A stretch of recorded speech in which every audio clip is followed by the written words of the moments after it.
Okay, so rather than talking about something specific and useful that you can actually take away, I'm going to be super vague in general. I actually feel like this is the single most useful thing I can say. So I thought I would call this Zen and the Art of Game Programming.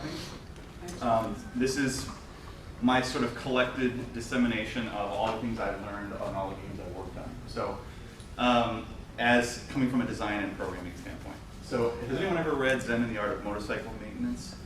Okay, fantastic book, one of my favorite books. And in it he talks a lot about right brain and left brain and that sort of thing, but not from a neuroscience kind of way, but more from a different ways of approaching the problem, right? Different paradigms, right? Do I break things down or do I just kind of feel them? And so in the book he refers to them as both the classical view and the romantic view. The classical is the Greeks with straight pillars who figure out, the Pythagorean theorem, and the romantic is people who are sort of more going by the feel of it. And it's interesting because when we make games, especially in particular when we program games, we are trying to accomplish a romantic task, that of a player experience, fun, through classical means, coding, right? So we are right smack dab in the collision of these classical and romantic, these left brain and right brain things. So in terms of the secret of how you do that and how do you do that effectively, the irony is that it's so plain, stupid, and simple. And the challenge is accepting the simplicity of the truth of it. So I want to talk about a number of things. I'm just going to plow through them. The first, and I think the most important one, is what I'll just call the struggle within.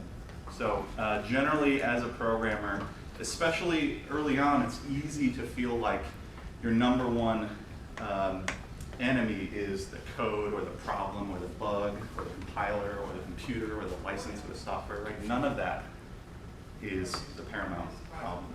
And really only you are going to be the one who is going to be the source of your problems. So I love this quote from that book. Is it hard? Not if you have the right attitudes. It's having the right attitudes that's hard. I know that sounds really, pat and kind of like shuffling the difficulties aside, but it's really, really true. And I'm going to talk more about what I mean by that.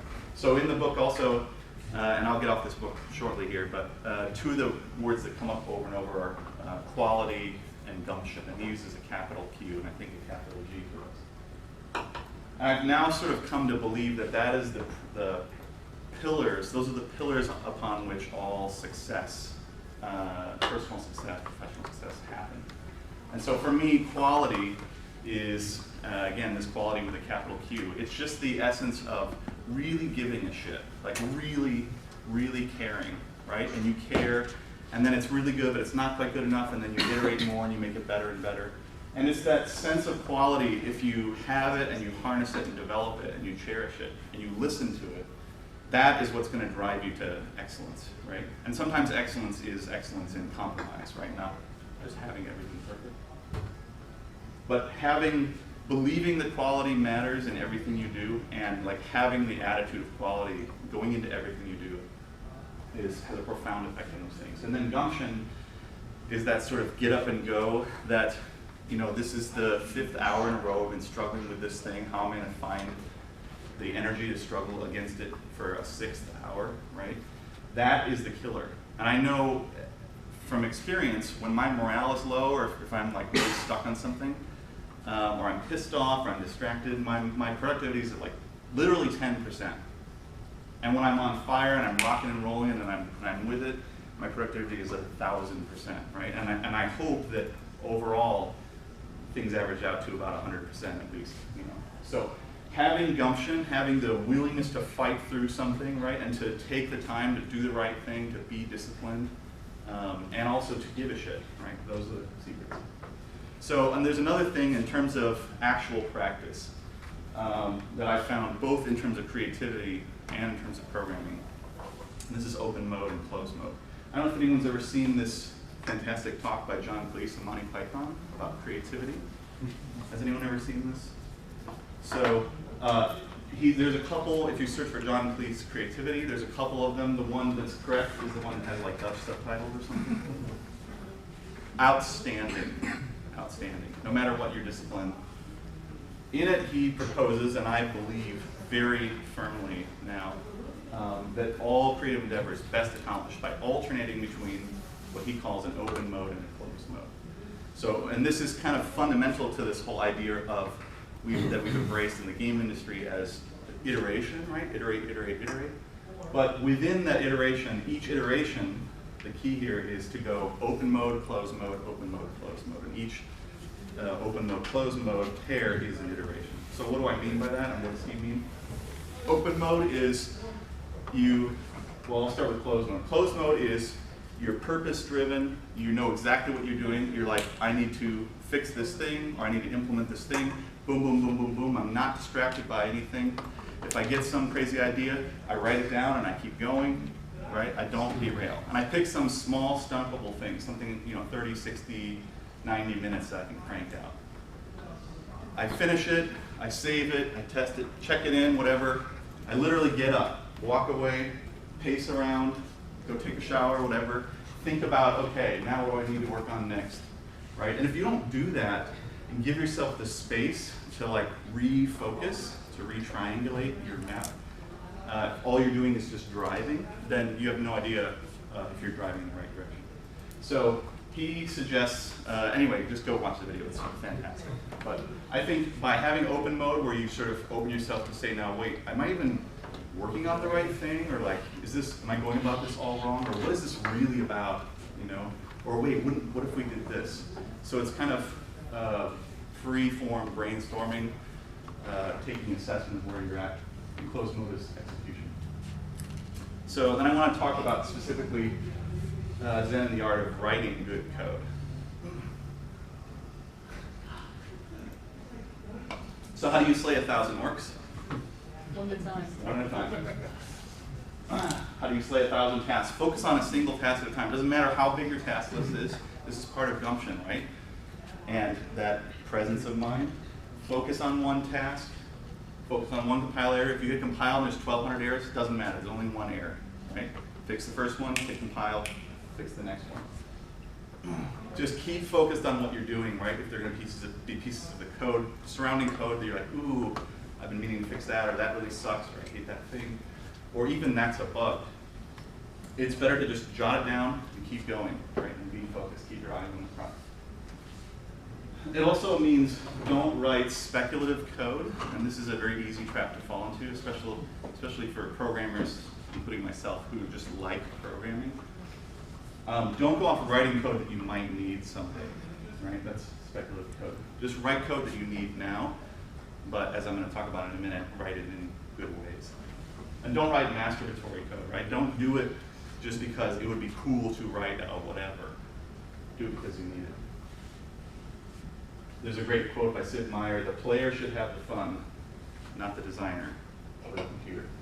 That's very easy to get lost in the code and forget what you're doing, why you're doing it. Okay, so that said, I think you should write good code all the time. Okay, that sounds like another obvious thing. Wait, I don't mean all the time, surely, right? Like when we're jamming? Yes, all the time. And even under a looming deadline, you've got 45 minutes before this is due, you've got 2 days before this is due. I'm not talking about writing perfect code. I'm not talking about that masturbatory, right? Like making everything just perfect. I'm talking about just having certain principles, which I'll talk about some of them, where your code is just always good. Like my shittiest, hackiest jam code now is actually not terrible, right? It's not something I would probably want to show to a future employee or something, but it's not something I'm really embarrassed about either, and it's not something that's going to hang me up. So what is good code? Well, I think that also depends, again, on being philosophical, on what you believe code is. Right? If you believe code is just instructions for the compiler, you're missing the whole point, and you're not going to have any zen. So first point that I'll assert is that code is thought. It's a physical, direct manifestation of your thought. If you cannot think it, you can't code it, right? So a lot of people, when they're trying to do something, they'll start coding, and I think it's good to get your feet wet and get going and discover the problem space. If you can't draw a picture, right, if you can't explain it to me in a couple sentences, basically what you're going to go do, then you're not ready to go do it. But far more important than that, if your thoughts are disorganized, your code will be disorganized. When you find that you're writing code and you're like, I don't understand this thing, wait, he should own him, but then that's not going to make sense in this other case, and then I don't know, they both want to know about each other, and then like, how does that make sense? That's because whatever mental model you have is wrong, usually. When your mental model is right, when your thoughts are correct, when you've sort of processed it correctly, then the code just starts writing itself. And when you feel that going against the grain, that's usually that because, not even because it's a hard problem, it's because you haven't sort of aligned your thoughts to the problem before you start coding on it. Worse yet, this feeds back, right? If your code is disorganized, then as you're staring at your code, scrolling through it, you're just going to confuse yourself all the more, right? And you're looking at this 5-page long function, and you don't know what's wrong with it, and now there's something wrong with it, and it beats up your Gumption, right? So code is thought. I also believe code is communication. What do I mean? Well, obviously, if you're working with other programmers, then yes, whatever I write is all you get to see, right? And we may or may not have had a conversation about it, but ultimately, the code is going to speak for itself. But more important than that, it's from you to your future self, right? It could be yourself tomorrow night. It could be yourself in 6 months, right? But even more important than that, it's the act of writing code, the act of manifesting your thoughts in an organized way, is you communicating from yourself here and now to yourself here and now. Right? It's creating that positive feedback loop of trying to be in a state of understanding the problem. Okay, so, no, really, what is good code? So, I think there are a couple things, if I'm going to try to be just slightly specific. I would say everyone has different opinions about bracing style and spacing style and everything, but I would say unequivocally, I'm happy to disagree with you on any of those points. I will not concede that good code does not have good names. And by that, I mean names where if I see what a function is called, I don't have to go look inside it to see what it really does. The name should tell me what it does. And if what it does is complex, then I have to come up with a nice, clever way of naming that.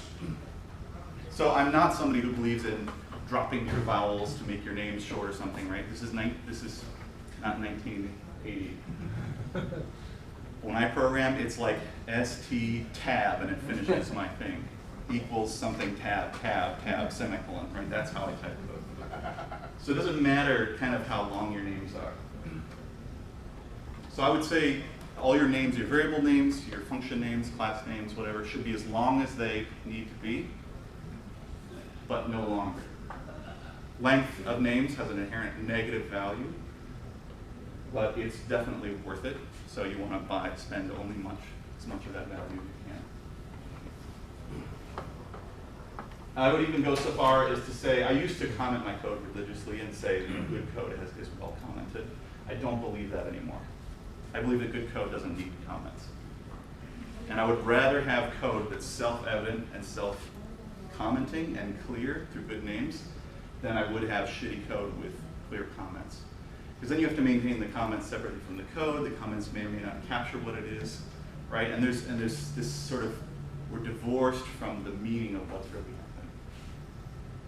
Now, if you're doing something tricksy, or you have like some weirdo algorithm that you've hyper-optimized because it mattered, then sure, please, by all means, put comments in there and help me out, right? But in doubt, when in general, when in doubt, if you find yourself writing a comment in your code, always stop and ask, can I avoid having to write this comment by just having a better name? And 3 times out of 4, it's true. So I'm not saying don't use comments. I'm saying comments should not be your first go-to for clarity. I would also argue to the death that good code is thoughtful and intentional. It's not just like shoving minus signs in until it works, right? Like, oh, it's upside down, shove minus. Like, think about, well, wait a minute, is it upside down because the image is upside down, or because my texture coordinates are upside down, or my coordinate system I'm drawing on is upside down or my thing is rotated. Like, and it matters, because if you put in a minus sign here to fix it, then it's going to be doubly wrong somewhere else, or triply wrong, which means like wrong again. It also means in terms of organizing your code, every function, every variable, every class has a single clear role and purpose. So I liken this to, say, an army, right? Where it's not the general's job to aim the gun. And it's not the private's job to decide, should we declare war on this country? Right? Everyone has like one job at their level. And it's the lieutenant's job to make sure his platoon does the right thing.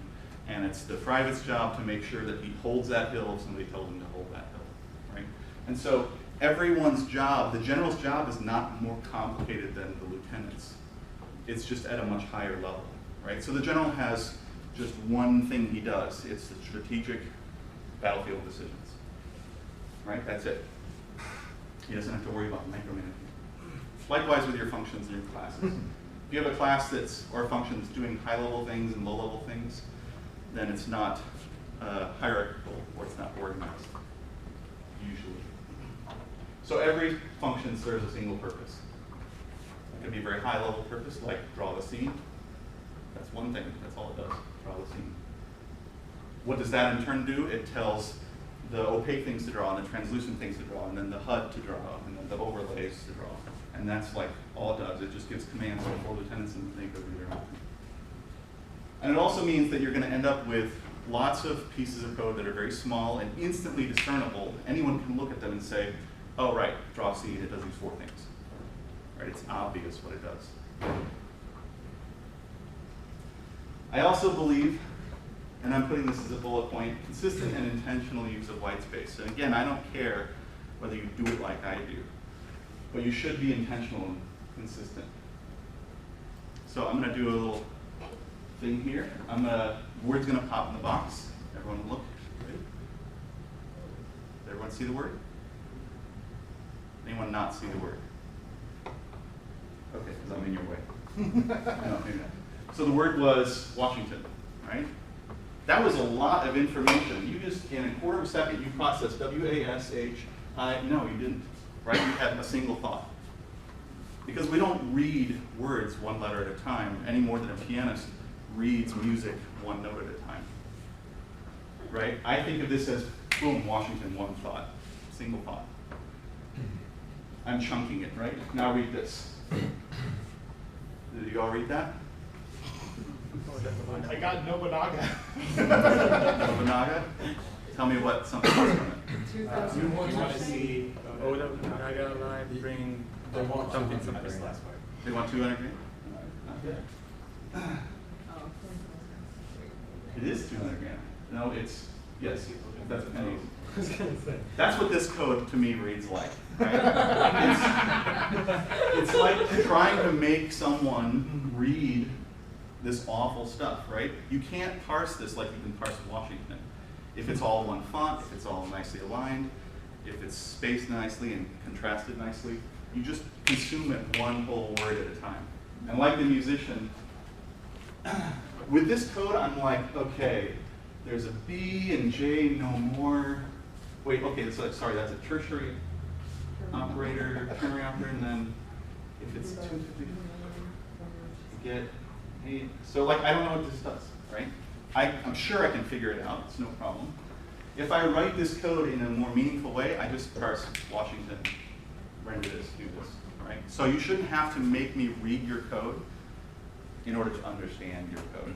I should be able to just read it. And veteran programmers working in good code bases can scroll, read almost as the code is scrolling, and understand at a high level exactly more or less what's going on, right? But only if the code is consistent.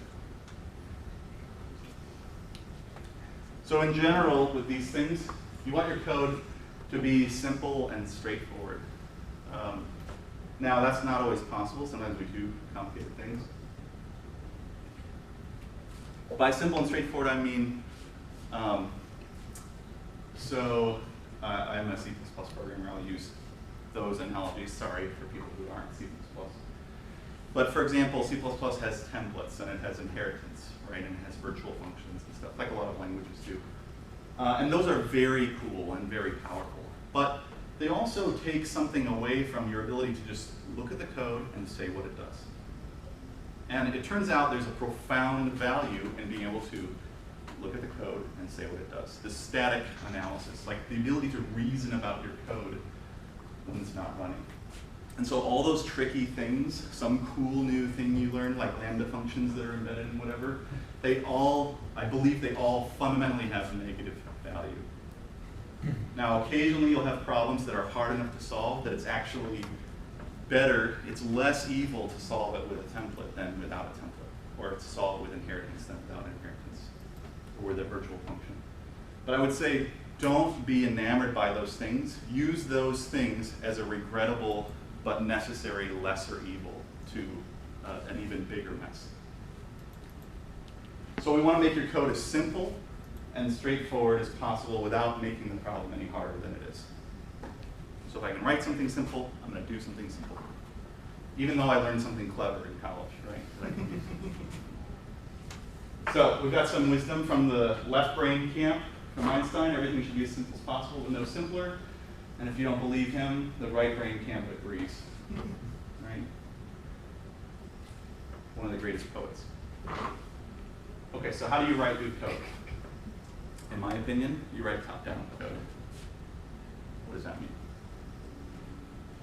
That means I'm just in some high-level function, and I just say, oh, you know what I need to do is I need to see if the things collide, and then do a response. Okay, that's it. Cool. I'm done.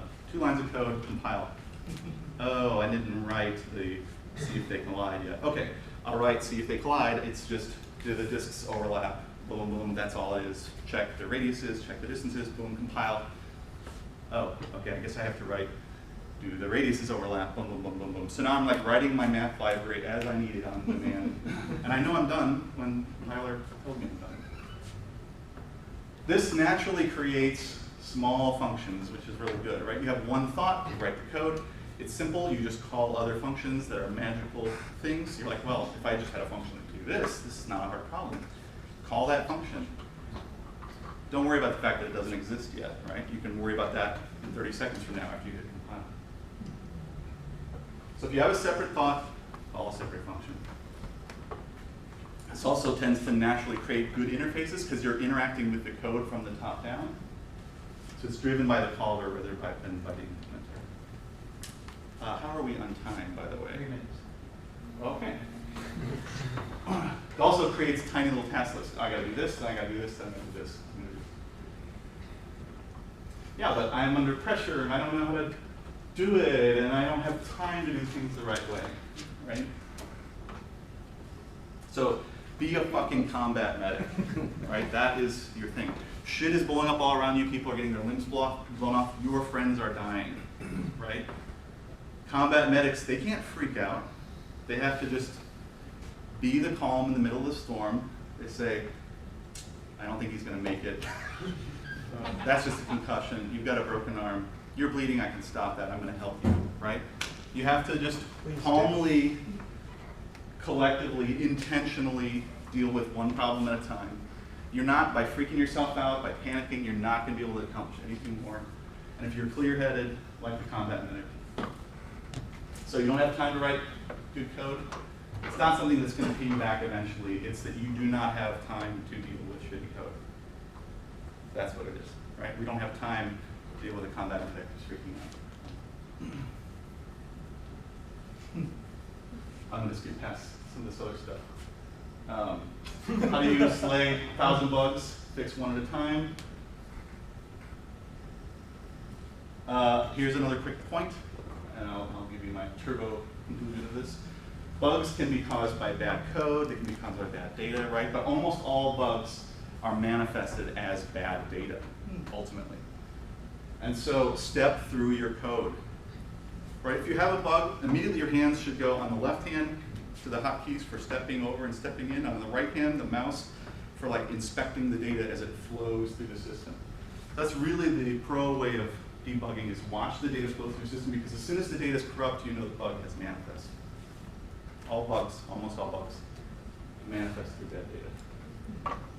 A good coder is a good QA, engineer. A good QA engineer is a good scientist who remains dispassionate, intuitive, and rigorous. Right? So ultimately, you get what you sow. Lastly, examine the art of polytheism. And by this I mean you may have read an awesome book on functional programming or on object-oriented programming or on some new programming language or whatever, and that's what you want to do now, and that's the solution, the silver bullet, right? But so study all those things, learn all those things, but don't get dogmatic. Don't do something just because someone in some book said you should always have to do it. There are good things about every one of the schools of thought, and it's just about using the right tools for the right job. You can build a lot of shit with a hammer, a screwdriver, and saw, right? So don't overcomplicate it if you need. Thank you very much.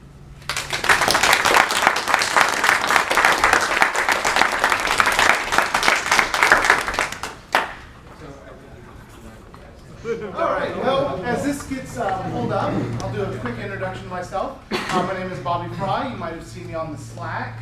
On the Slack. It sounds like 800 years old and talking about the internet now. But I do pixel art, I do game design. I used to be a professor,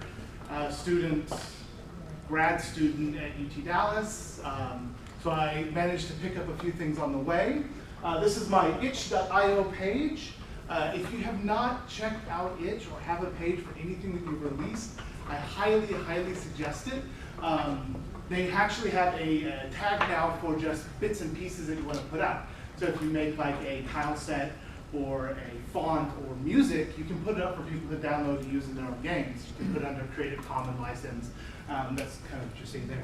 So they kind of did a big pitch thing for it. So feel free to take a look at this. I also work on, and the mouse is hard to see. That's not the mouse. Also worked on this little weird game. That's about it's alien Digimons. So, actually it's more like Cthulhu Digimons, which is probably what I'm trying to play it. So, that leads me into talking about Twine. What is Twine? Twine is, so some people have heard of it, excellent.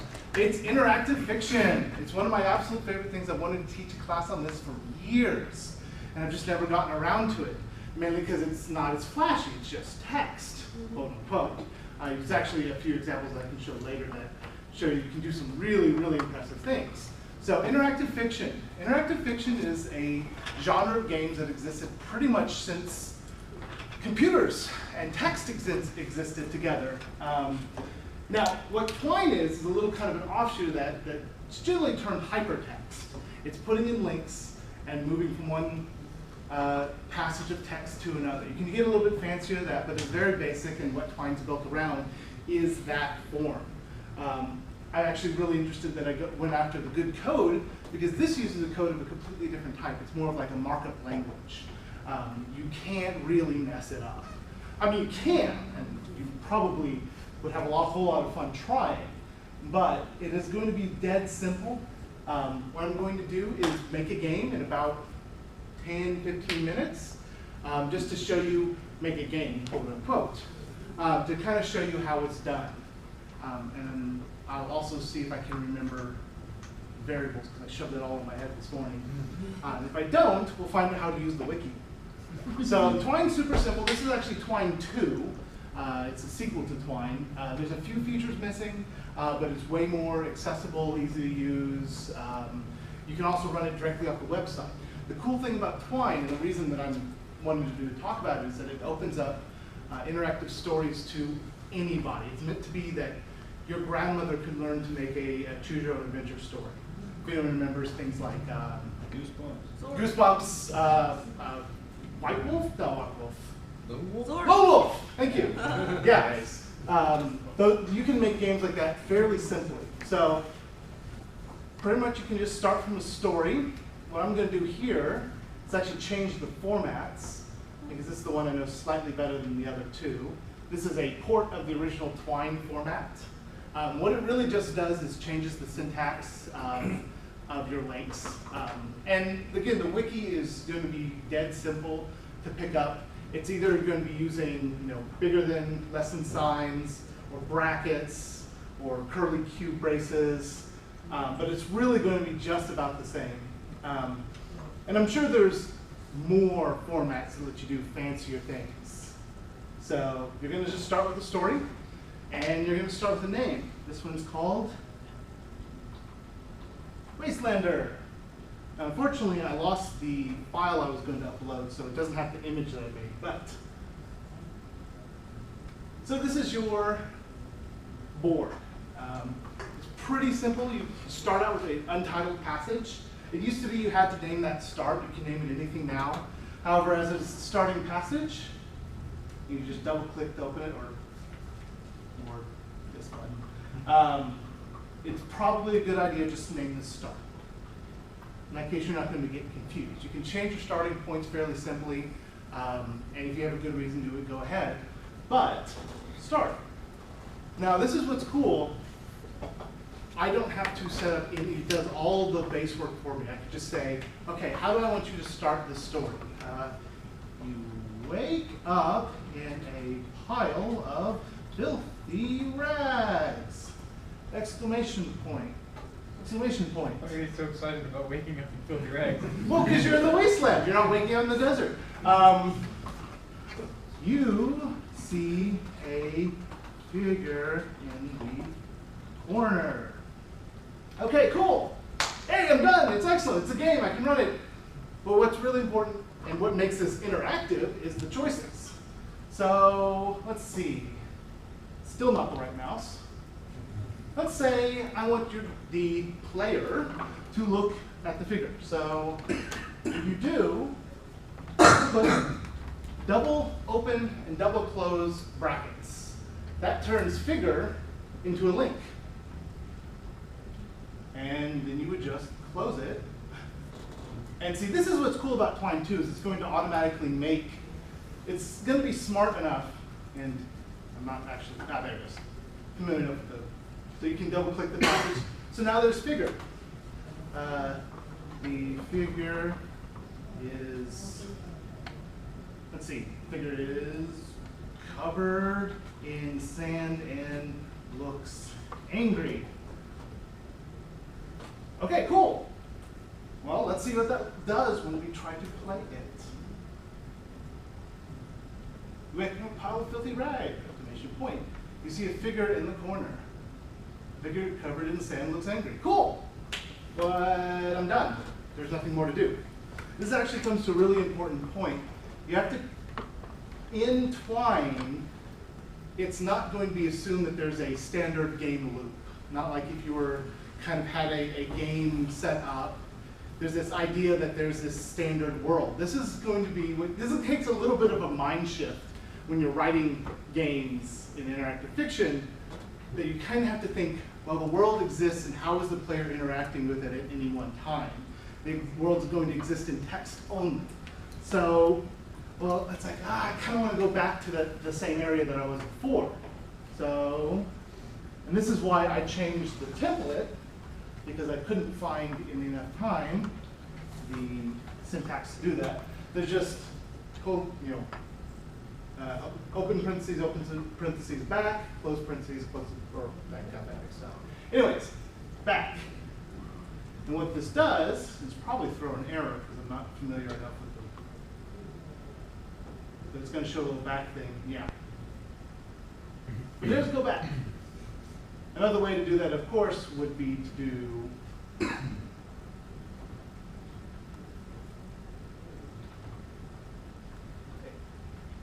start. Well, that looks weird.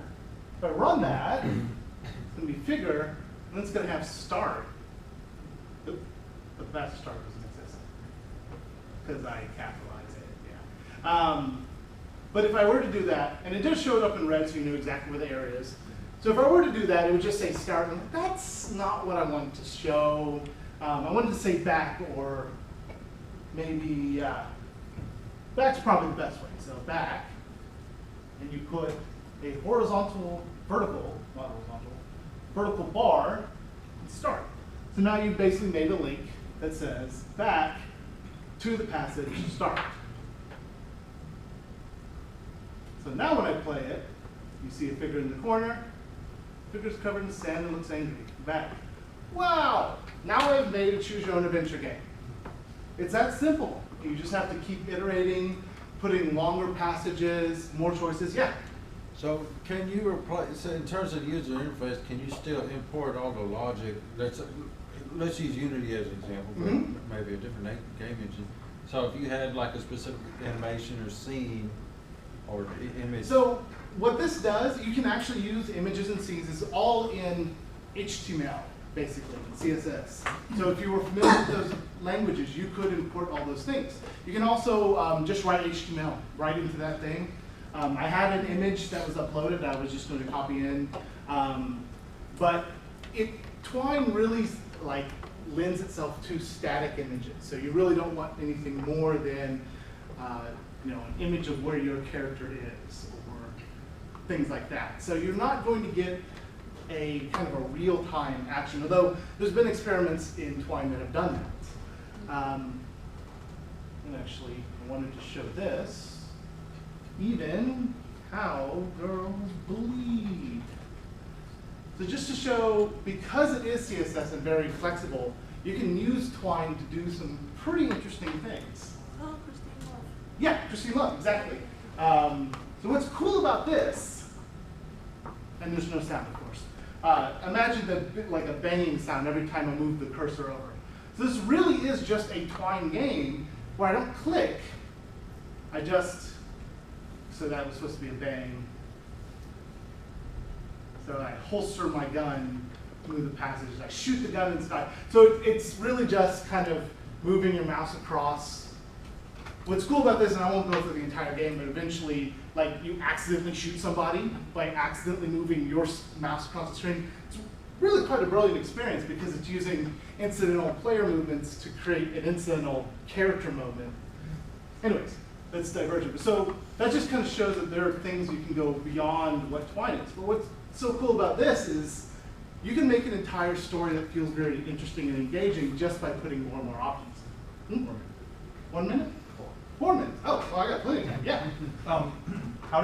How can you track state, like whether or not I've talked to the old man yet? Thank you. I didn't know if I had time for this, but it does have variables. It does have a variables.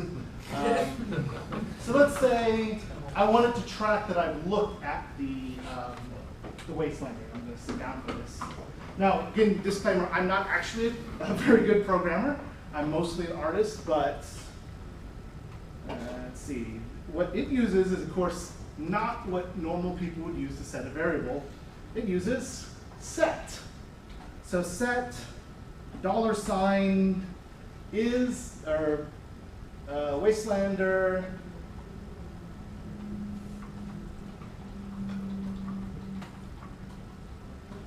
I'm not a very good typer either.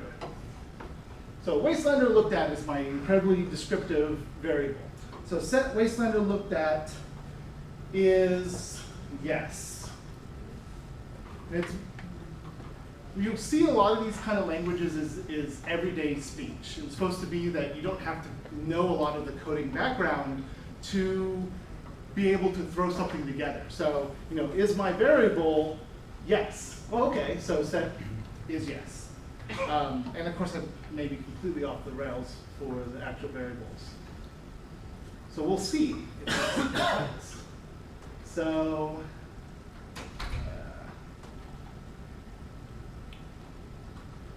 if is waste. Wait. And this is why I had my laptop where I had all this made so you didn't see me. Wastelander looked at? Yeah. Is Wastelander looked at. And this is where I look at the wiki. Is it pound or dollar sign? Oh, did I put a pound? Yeah, I'm in $. Did you have is on the other one? The other one, yeah. So is, I think it'll also accept equals. So this just shows you how to code if you're not a coder. So look up variables.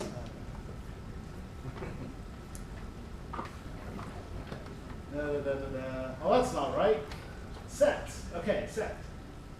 So set meals to Oh, right, to, not is. Beep. And then this one, let's look up if. So if, yeah, that's where the is. So is yes. I'm going to play this passage. The Ender looks at you, and then end if or else.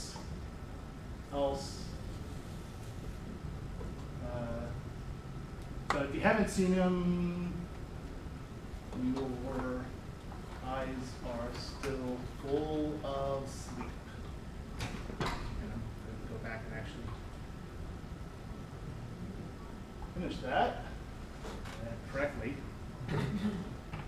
Should yes have quotation marks around it? Yes, I believe it should. And do you have an is after the dollar sign also, is that correct? Yeah, if Wastelander is yes. No, I mean dollar is Wasteland. That's his Your variable. variable Yes. I thought it was, the variable was just. Yeah, Wasteland. no, you're absolutely correct. And then end if.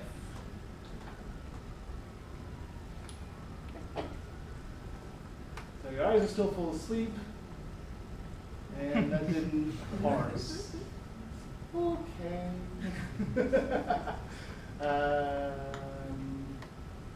And this is where I go back and look at. You need sets. no space after the angle bracket. Yeah.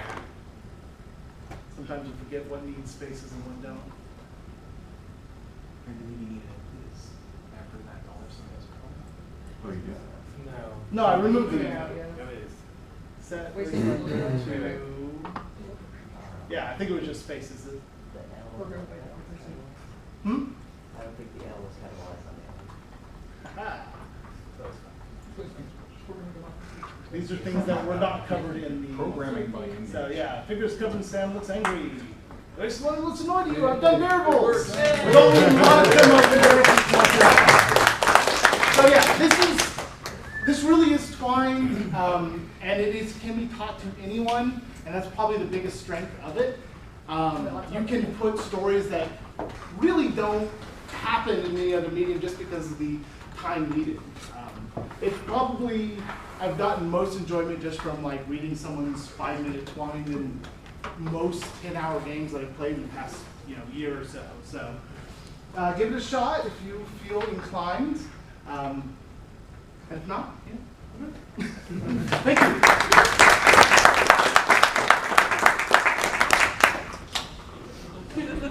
On your desktop. All right. Hello, everyone. My name is Nick Tringali. I do 3D art professionally for an engineering company here in town, but I've done work for games and stuff in various places, mostly freelance. I'm going to do a very practical talk, if Blender decides to launch. Darn it. Very practical introduction to Blender and 3D modeling. This would be just for people that have no idea what they're doing and just need to make something to stick into their game. Yes! Yeah. So adorable. So this is Blender. It's a free program, which is the only reason I'm using it. Otherwise, I don't use it. I'm gonna download it after this is over. That picture just sold. That's the So- advertising. As long as you're not using games, it's 3D. That's- but anyway, so anytime you feel you want to interrupt me with a question about what I've just done or something wasn't clear, please interrupt me because a lot of things are going to be very maybe not obvious if you missed it perhaps. So I get this can be really, really complicated. And there's one more note before I really get started. I use 3ds Max normally, so I'm going to be using the 3ds Max movement presets and sort of hotkeys, but I'm going to try my hardest not to use any hotkeys so you can understand where the buttons are in the UI. That'd be another point, so just call me out if I do something, and I'll try and narrate everything I do. But anyway, so this is the default screen. Basically, you can just move around using a combination of mouse keys and middle button. You holding down Alt is what you need. This is 3ds Max keys. And then we have our default cube, a camera, and a light set up in the scene. And I'm going to dismiss this. And basically, when you're 3D modeling, everything starts with primitives, right? So we have a cube primitive here. We have all these primitives here on the left, cubes, circles, cylinders, spheres, etc. Basically, 80% of anything you're ever going to do is going to be a cube or a cylinder when you really break it down.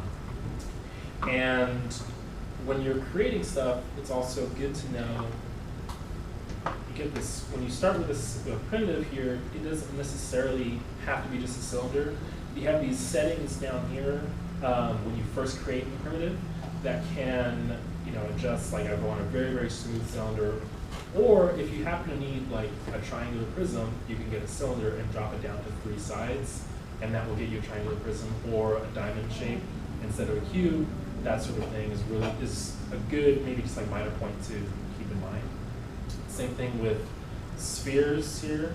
When we, where was it? Oops, we moved it. So I'm gonna try my best not to complain about Blender, but really don't. It's like free, it. right? It is. It's got a cat. Yeah. It's $8,000 worth of complaints. So. Hey, that cat is worth $8,000. I'll buy that cat. So again, back to like kind of bending primitives to your will. When we start with a sphere and if we reduce down the sphere, we can get some interesting shapes here, just from doing nothing really. And that's, I think, an overlooked way of kind of starting out at least. And so this is just a good way to figure out how you're gonna get started. But anyway, so once you create your primitive, you have this 3D manipulator on here. This obviously will move your objects. And then down here at the bottom, these 3 buttons, they'll rotate and scale, and they're pretty similar and obvious. You can rotate your object, and then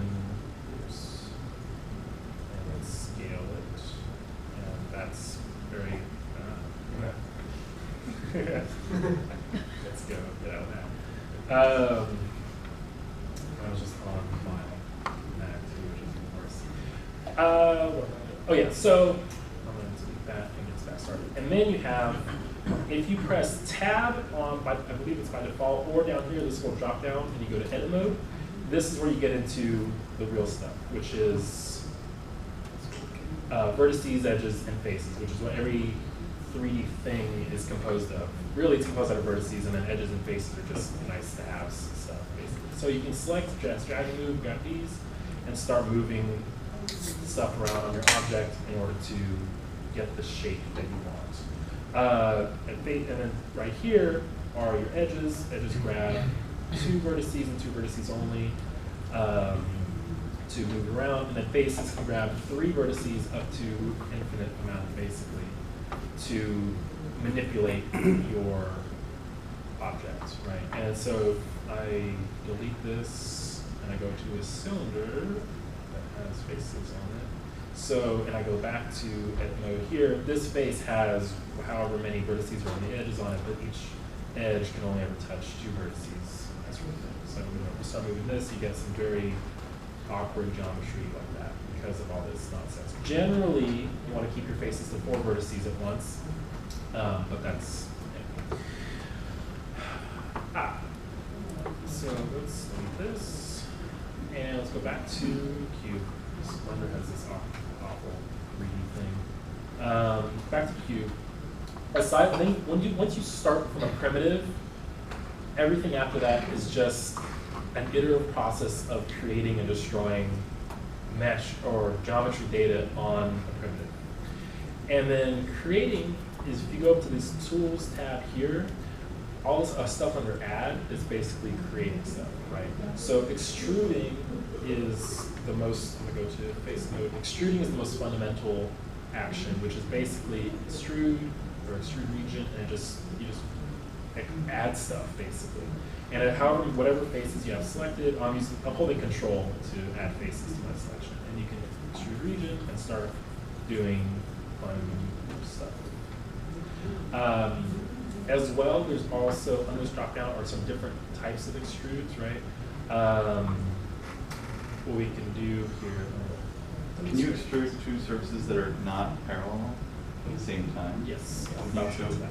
Okay. Yeah. So the different modes of extruding,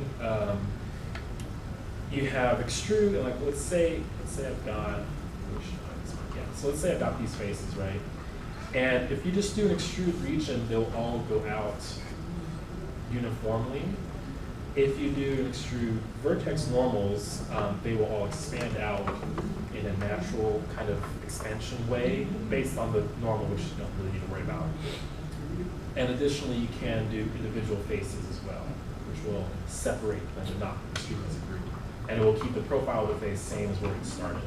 Does that answer your question? Yeah. Yeah. So then you can. So let's say you want to grab. I want these faces here, but if you extrude them, they're all going to be not. They're not going to expand out with the cylinder. So you want to extrude vertex normal, and then that will do something. And that doesn't always work like 100% of the time. Generally, it'll do what you want, which is pretty helpful. Then you've got your inset faces, which is kind of extrude along the planar of the face. So you can make shafts like that, so do this, and you can't inset outside of the face, but you can then just scale it out and then start extruding. One other helpful thing, so we got, these are our viewport shading modes. If you go to wireframe, you can see through the objects, which is very useful. And if you see me toggling those, it's just F3 for me, and there's generally a toggle between wireframe and shading.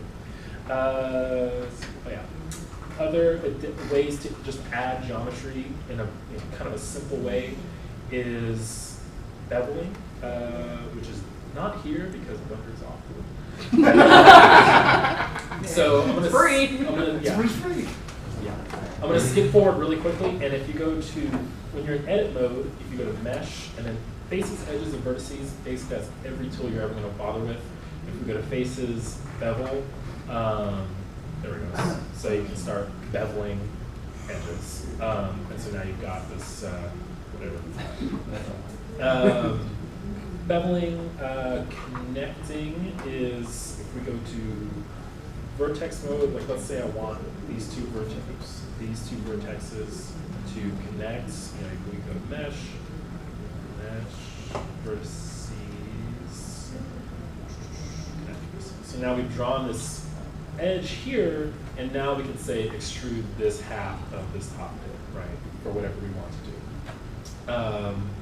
Then there's also the last kind of, there's two more like major ways to add geometry. If we want to preserve, like let's say we want to preserve this silhouette down here, but we want to still add geometry without necessarily extruding it, loop cut and slide will, so if we, and I'm holding down here, you just click and hold down, you can just start adding an edge along here. Or if I go loop cut, I use my mouse wheel to just start adding stuff. Now I've got all this data that I can, and so forth. And that is pretty good about like, if we go up here and do the same thing, like it will slide along this uneven or like non-right angle edge basically, and give us all. And then we can do something like this. Let's say flat top, even though that's not scaled. Anyway. Does this sound like a soft selection like you would have in 3ds Max? For creating bulges? It does. I haven't gotten it to work. Okay. I was trying to do this the other day. I'm like, fuck it, let's do it. Yeah, it's actually, I think, this toggle right here, but yeah, I've never got it to work. So the other half of adding stuff is now removing geometry. Removing geometry to create the silhouette you want. And you can just delete things by either hitting X or delete, and it'll bring up this, menu of things you want to delete out here. So if you just delete a vertex that's just attached to a mesh, it will create a hole of every face that it touched. Same thing, it doesn't do anything with edge, but if you want to delete these edges, or similar sort of stuff. Usually if you're going to delete things, it's on a face level, it's like, okay, I hit F there to snap to front view, and I'm from wireframe, I'm like, okay, I don't want this edge down here, so I'm just going to delete it, and now I've got an open thing here. Oh, and one more thing, you can as well extrude faces, so I can extrude these faces, now I've got extra stuff going on here, not the direction we want. And the other important way to delete a thing, delete an edge or stuff, is by dissolving. What Blender calls dissolving it. So like, let's say we don't want let's see, these three edge rings here. You know, we go to X to delete, and then dissolving will just remove the edge without disturbing everything else, which can be very useful. Will we get rid of the vertexes also? What's that? Will we get rid of the vertexes also? Is that similar to merging, or is it doing something else? No, so what it Okay. does is like, see, these are vertexes and edges here, and we just don't want this edge anymore. It'd be effectively the same thing as moving it down here and then merging it, but it just, you know, removes it. It's like, I don't know what Max calls it even. It's just Instead like, of shift, delete, and max. Yeah, exactly. I can't That's remember all what I know it's is called. I know that. it's called that. I know Yeah. it's Yeah. called It's removing. like that, just sort of like an edit poly.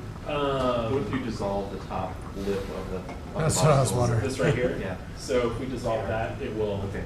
preserve as much as it can. It will just reconnect things, which again can be very useful depending on how you want to do. Because this, I mean, modeling is really just an art of getting the silhouette you want very quickly and accurately without moving anything by hand. You want to use generally you want to use the tools as much as possible, because unless you're going for like a clay model, like a physically clay beaten look that's kind of mushy even, most things are machined or whatever, unless it's an animal. Then you want to use the tools as much as possible, but the tools are mathematically correct. But that is not always the case, and I'm sure you'll bump into those eventually. So that is, oh, and then we have collapsing. So let's say we want to collapse this edge here, that's at the bottom, collapse it, and we'll just bring the two touching vertices together.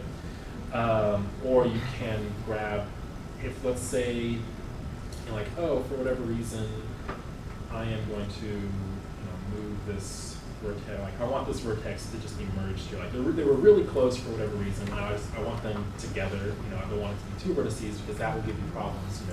You don't want two vertices on top of each other. You can go to vertices, merge, and then you want center cursor collapse center, and now you've got one vertex at the center of those two vertices. So that's the other primary way to delete things. Questions? Do you do texturing and painting and getting all of that in this program, or you do use another program to put like color and all that? Yeah, you would do that sort of stuff. I think Blender has some painting tools in it, but you want to do that in anything else. You would do UVs here, and if I have time, I'll get to those. But yeah, you would not do that. Okay. What was your question? What about, because, I've done enough very amateur level modeling, oh yeah, everything starts out of these primitives, but a lot of models you might want to make require you to use lots of kinds of modified primitives. Yeah. What's the best way to, apparently you're not supposed to use Boolean tools to do this? No. So yeah, exactly. Generally don't want to use Boolean. Yeah. So Boolean for I everybody know else why, but- is a way, Boolean causes you more problems than it solves. Right. It's a very short-term solution. So Boolean is basically like just getting two meshes and just fusing them together, but it creates, generally, depending on what and how it's doing it, creates a lot of bad geometry. So what are you trying to make, like organic things or mechanical things? Like mechanical things, parts So of those things. there's a few items that usually are very, very difficult. Things like engine parts or with a lot of Yes. curved, molded surfaces are very difficult. But generally the rule is one object per physical object that exists, right? So if I am making like this remote here, like I'm not gonna have all these buttons attached to the base of the remote. Each button will be its own separate cube eventually that was just rounded off and stuck in there. And same thing, like there's a seam going down, like depending on how detailed you're gonna get, there's a like the cover, the battery cover, right? Like I'm not gonna actually model that into the base if I need, if I need the battery cover to be removed. I will make that by itself, and then it'll slot in as its own piece. So that's how you kind of keep things simplified. I mean, there are definitely going to be exceptions that, for whatever reason, like it's just going to be hard to make it. If you come up with a specific example, I can help you out, or you can pull it up and make it. Yeah, Try to I feel like it would take too much. I feel like it would take too much time because I've been so far down this road that I don't want to take Yeah, I just realized I don't want to take too much of this time. Well, maybe I'll go fast enough. Oh yeah, so I already went over the last like major thing for just plain old modeling is a lot of the tools are going to be right here. A lot of the operations you can do. Edge sliding, slide an edge. Like, the best thing to do is just go into these and either look up what they do or just do them and see how they react, because you're going to find a lot of the stuff like, oh, I wish I knew I could slide edges down this weird shape that wasn't, straight X, Y, and Z, and that would have saved me a whole lot of time. Or in headache, because the program is doing it, not you. And there's the last thing is you just hit spacebar and just say like, okay, like I want to,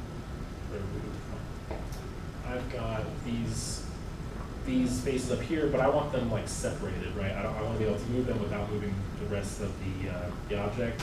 I just hit spacebar, type separate, do it by selection, and now I've got, that a lot of the tools are in there too. Now I've got this bit at the top here. There are a few other things that are very worth knowing about that will help you tremendously. One of them is, let's see, I'm duplicating this here.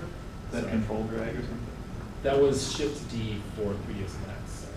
Again, like same thing, you can just type in duplicate and duplicate objects and then just move it.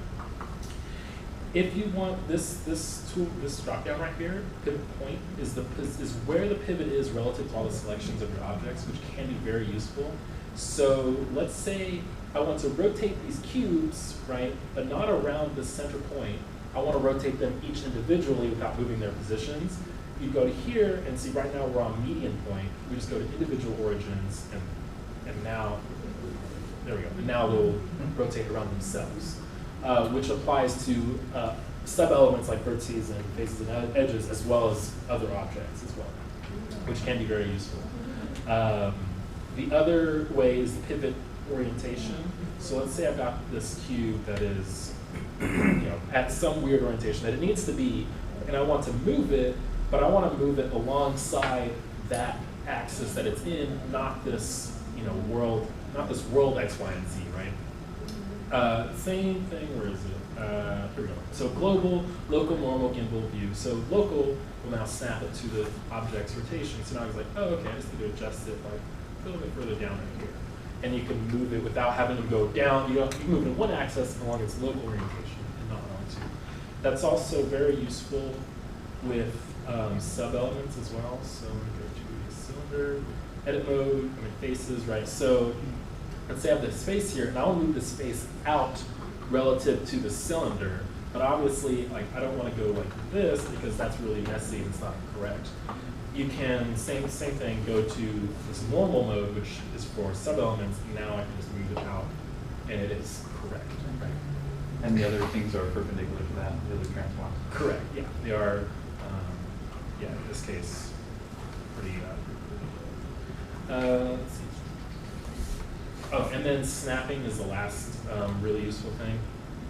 So snapping, so this little thing right here is a snap. So I usually leave it on vertex, that's just my personal preference, but edge, face, and volume. So we've got, so I'm gonna switch over to vertex, and like, let's say, I'm gonna add some geometry here, go to vertex mode, and like, all right, let's say I want to move this vertex down to this one, but I want it to be like exactly on it. I don't want you moving it like this, like you can zoom in a whole lot and get it really close, but mathematically it's not like quite there. Turn on snapping, and a little magnet will line up, and now you can see the little icon, and I can snap it to any vertex on any object in the entire scene. So I can say, okay, now snap it here or down to this one, because I've only grabbed the z-axis.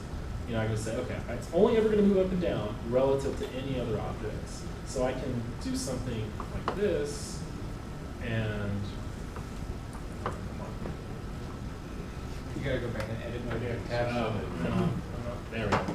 So, like, I want this vertex to be at the same height as this one, right? So make sure my snapping's on, and I grab it here, and there we go. So they are at the same z height. and that will, I mean, expand to whatever you're actually doing in your scene. So snapping is very, very useful, especially for making things look correct. Okay. Just a quick question. Yeah. Is there a way to achieve an organic look mechanically? I mean, maybe using like Bezier curves or something, or does it really have to take a on-hand approach? Yes and no. I don't really do organic modeling, so I mean I can get it done, but I can't really comment like the best ways to do that sort of stuff. Like with a cover, the battery cover, right? Like I'm not going to actually model that into the base if I need the battery cover removed. I will make that by itself, and then it'll slot in as its own piece. So that's how you kind of keep things simplified. I mean, there are definitely going to be exceptions that, for whatever reason, like it's just going to be hard to make it. And yeah. If you come up with a specific example, I can help you out, or we can pull it up and make it. Yeah, try to I feel like it would take too much. I feel like it would take too much time because I've been so far down this road that I don't want to take. Yeah, I just realized I don't want to take too much of this time. That you guys are. Well, maybe I'll go fast enough. Oh yeah, so I already went over the last like major thing for just plain old modeling is a lot of the tools are going to be right here. A lot of the operations you can do.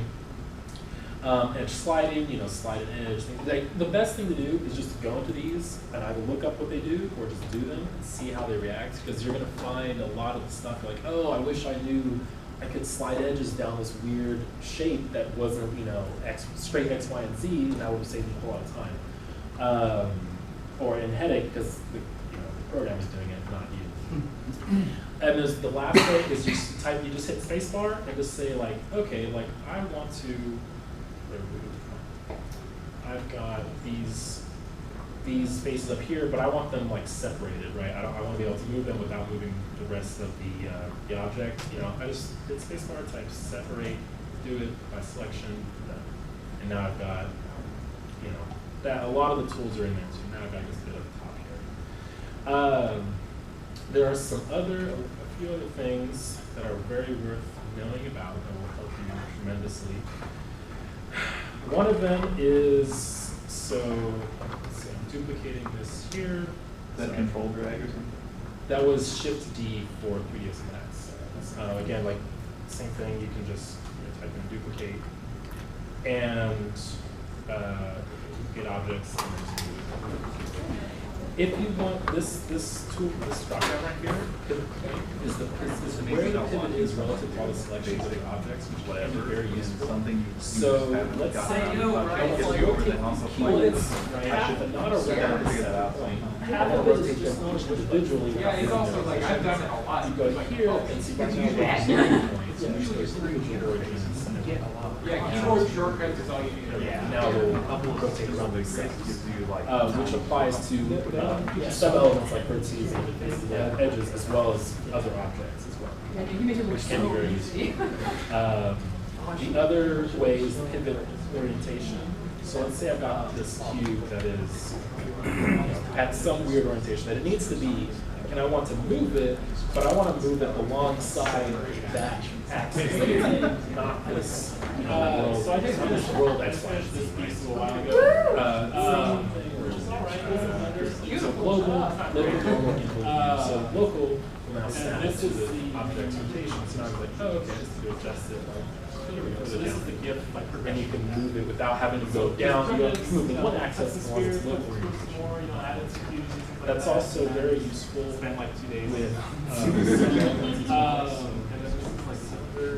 edit mode, faces, right? So let's say I have the space here, and I'll move the space out relative to the cylinder. But obviously, like I don't want to go like this because that's really messy and it's not correct.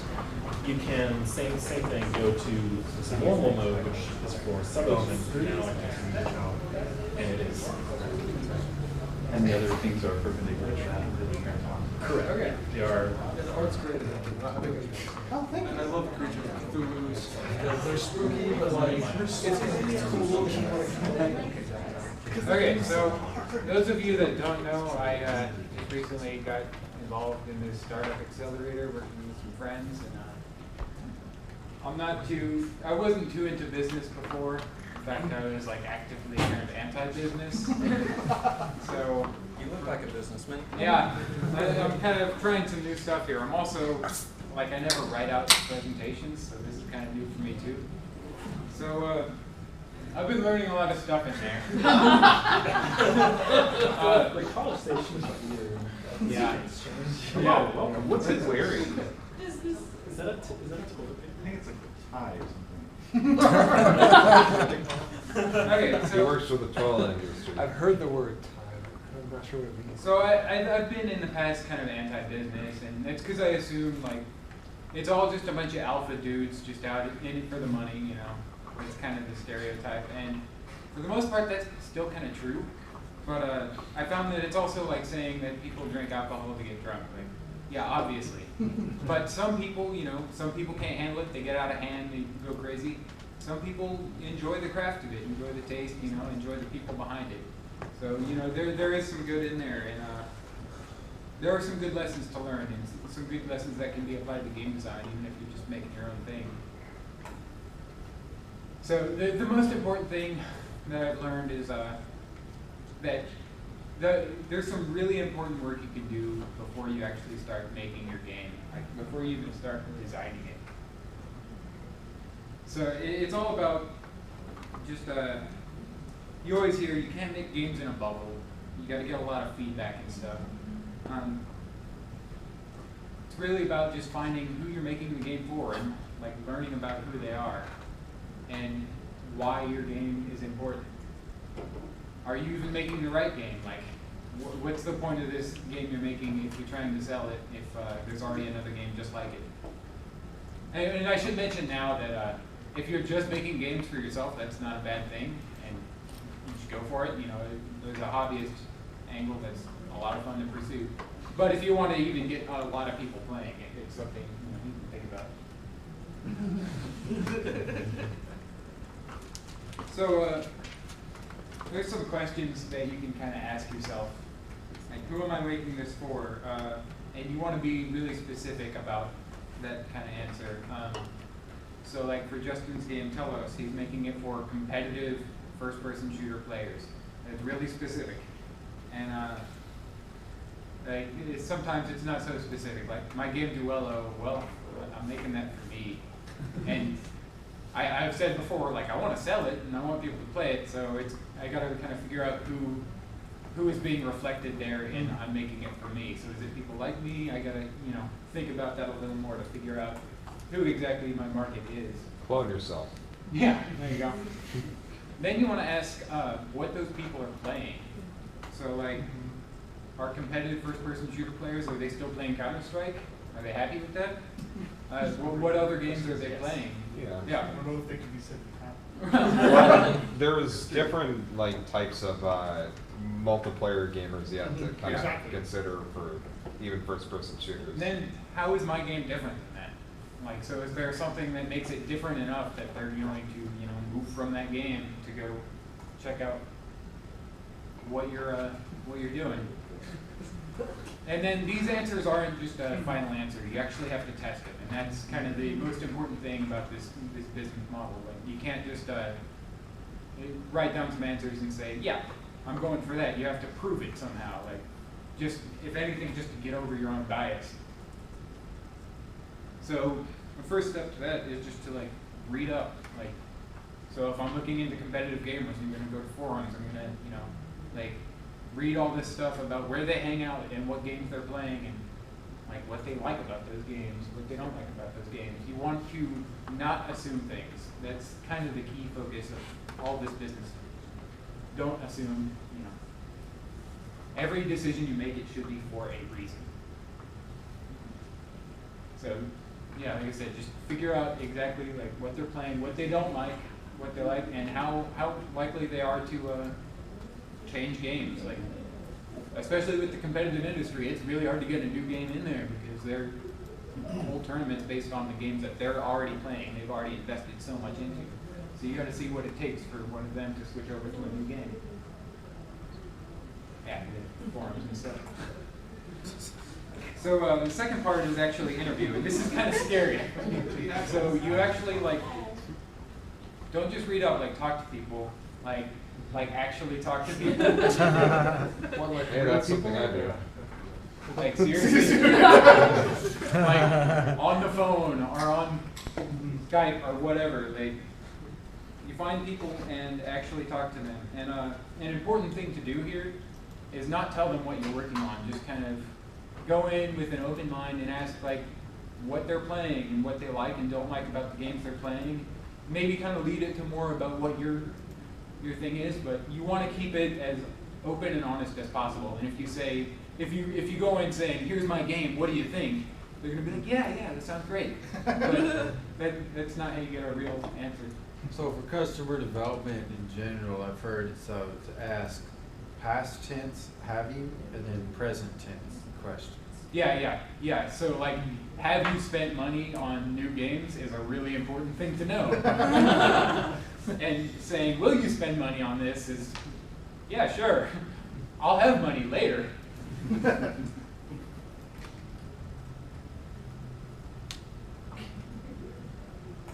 And then there's the testing part. Like I said, you got to analyze this, and this is why business people love charts so much, because you can kind of mess with the charts, but for the most part, they don't lie. Like, it's hard numbers, and you're trying to disprove yourself. It's like applying scientific method. So I learned some stuff with A/B testing, and we hear this a lot. You want to test games and error rate, and analytics are great for this.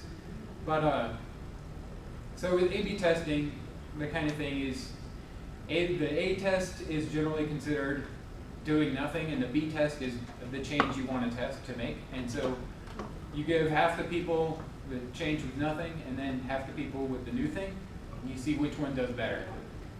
Now, I heard a good alternative on this, where it's kind of an ABC thing, where A is the thing you think you should do. So test that. Whatever you've got in your gut that you think. B is what the analytics and your numbers say you should do. So if you have analytics in your game saying that, like people spend this much time here and this much time here in this level, do what the numbers say is right. Then do what everybody's telling you to do. Because there's always that, like, you get so many suggestions making games and they're often garbage, but it can be really worth testing. Yeah. Now you can make a decision, like with science. And that's really what I've learned so far. Just don't make decisions based on what you think is right. You test it. Like, take the time, take a week, don't work on anything, and just figure out if you're making the right thing before you spend time making something.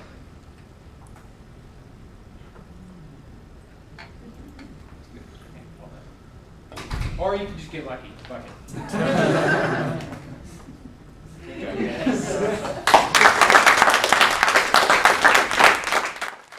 Yeah, there's not really a lot of effort I put in here because I had to.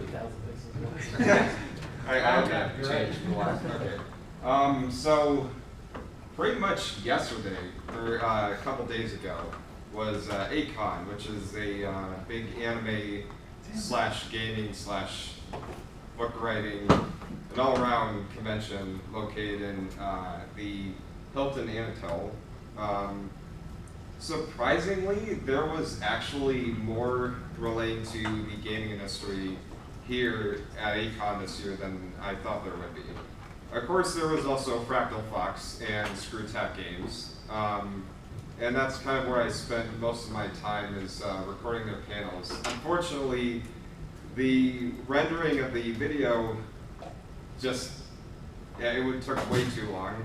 But first I might as well explain what it is exactly I do. I actually am not quite a game developer. I'm actually a indie games journalist working with, collaborating with Indie Game.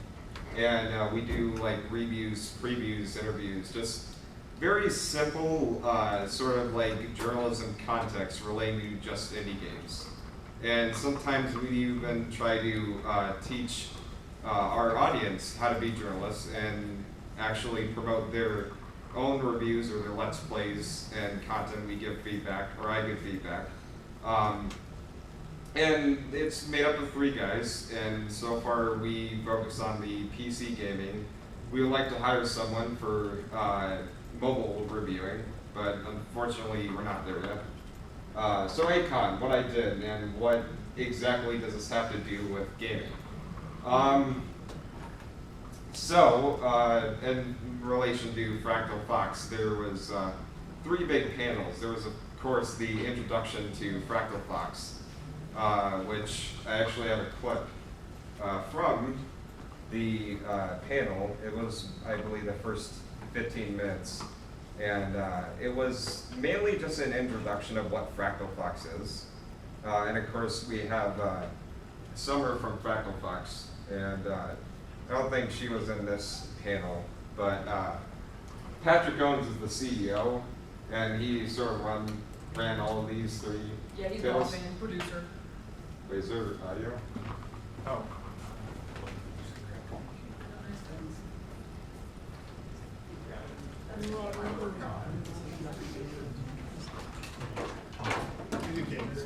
Video games. It's maybe, but also video games. Question and answers for Video games. Just look at these nice pictures. It's our artists are amazing. So yeah, that's Patrick Owens, and he is the CEO. Oh, it's not running well. He's just happy. I don't know what. Fractal Fox, everybody. Everybody show up. Yeah. Yeah. And so then for everyone sort of like who we are. That's right. I'm only gonna like show like the first 15-20 seconds just to get the idea of the company, because there are other things in relation to video games that weren't Screw Tag and Fractal Fox that I want to get to. But yeah, that was the introduction of Fractal Fox. They also had a difference between mobile and console games. And then one for scripting, which Summer was actually one of the panel guests. Yeah, thank you for speaking. There's 5 of us up there. Yeah. I can give you. Well, I think you probably get the idea. So there was Fractal Fox and there was Screw Attack Games, and they it was like some of them were putting up their catalog, which was the Angry Video Game Nerd Adventures, Disorder, and Jump Shoot and Attack. However, there were also some more game developers that were not mentioned in the website.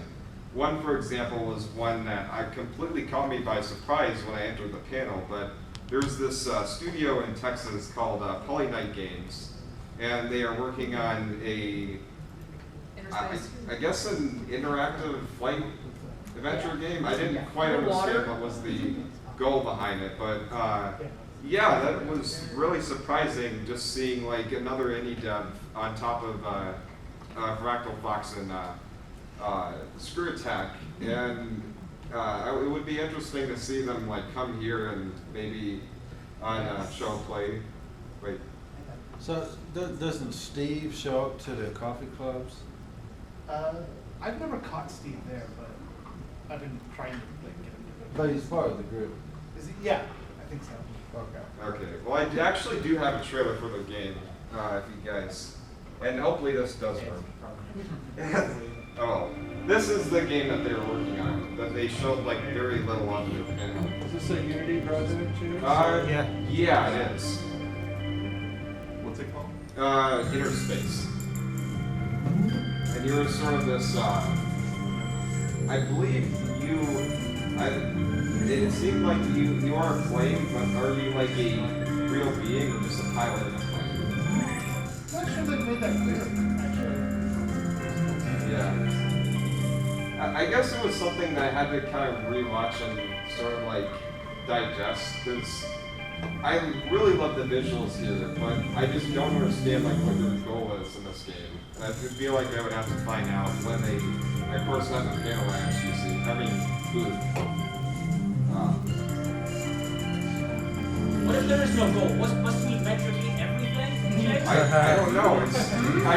This is like the only thing that they actually showed about the game. Then they went on to talking about like the history of Western and Japanese game development, which I guess is nice, but to me, I kind of would like to know more about aerospace.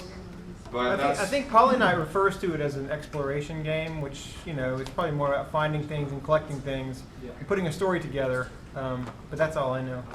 I do know that there's going to be giant monsters. Yes. I don't think you shoot them. So the last one or the last indie dev that I actually did meet was around there. I don't think he actually had a panel, but I did talk to him and look at his game, and it was pretty much a survival horror exploration where you basically take these multiple paths and you sort of have like this player decision choice of what do you go, where do you go, what's the best way to solve this riddle, and how do you escape, but you really don't know what the outcome is. And I actually saw like some brief footage that he showed me that was running on Unreal Engine 4. It looked really good. I wanted to invite him here too, but unfortunately I don't have anything related to that to show. Outside of those, like particular those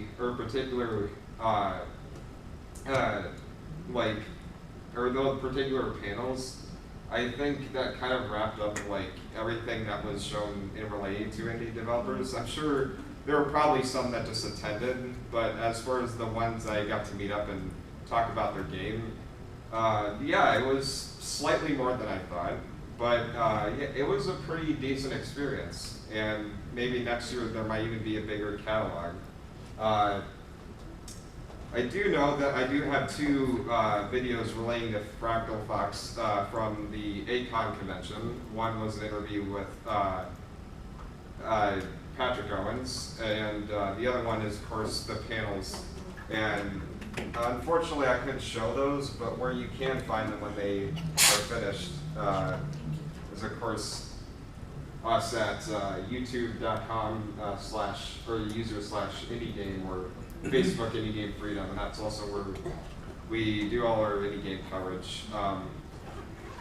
Yeah, I think that's about it. Any questions? Fantastic YouTube channel, actually. Yeah, that's our logo. But it's a lot shorter than I thought it would be because I unfortunately don't have the videos prepared. But thanks. Yeah.